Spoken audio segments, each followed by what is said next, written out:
Hello hello सबैमा जय घन्टी, सबैमा शुभ बिहानी, सबैको दिन शुभ रहोस्। आटेका हाके ताकेका कामहरू पुरा हुन्, पशुपतिनाथले सबैलाई कल्याण गरून्। जय घन्टी भन्न चाहन्छु। अब निर्वाचन नजिकिँदैछ, अब धेरै दिन पनि छैन है। भोट चाहिँ अब घन्टीमै हाल्नु होला। एकचोटिको लाग्यो भने यो घन्टीलाई जिताएर घन्टीको प्रगति हेर्नुपर्छ है।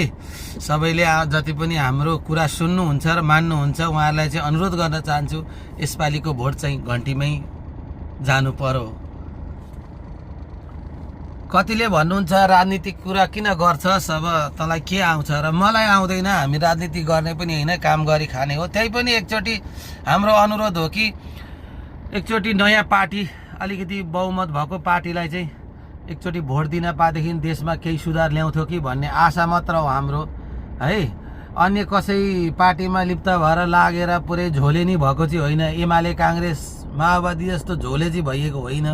तर हाम्रो सल्लाह सुझाव चाहिँ एकचोटि दिनुहोस् है।